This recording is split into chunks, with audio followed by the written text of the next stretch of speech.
এরপরে প্রশ্ন হলো, আমাদের দেশে অনেক জায়গায় দেখা যায় কোনো ব্যক্তি ঘর করলে ঘরের প্রথম পিলারের নিচে স্বর্ণ গহনা, মুরগির রক্ত ইত্যাদি দিয়ে থাকে।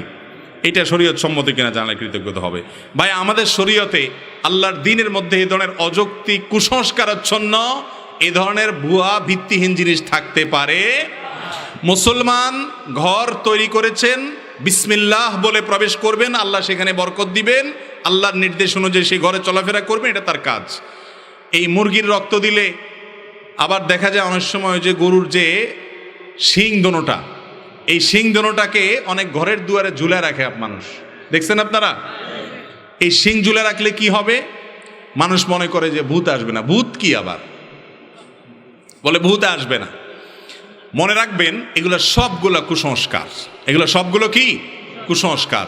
কোনো মুসলমানের জন্য সমস্ত কুসংস্কারে বিশ্বাস করা জায়েজ না। এগুলো শিরক, ঈমান নষ্ট হওয়ার মতো বিষয়।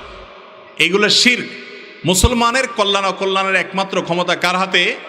অতএব আশ্রয় চাইবো আমরা আল্লাহর কাছে। আউযু বিল্লাহি মিনাশ শাইতানির রাজিম। আল্লাহ শয়তান থেকে আপনারা আশ্রয় চাই, দোয়া শিক্ষা দিয়েছেন আল্লাহ তাআলা। সেটা না করে আপনি প্যারাক পুতলেন, আপনি রক্ত, মুরগির রক্ত আপনার সেখানে দিলেন, স্বর্ণ বলে দেয়, এটা কোনো কথা হলো?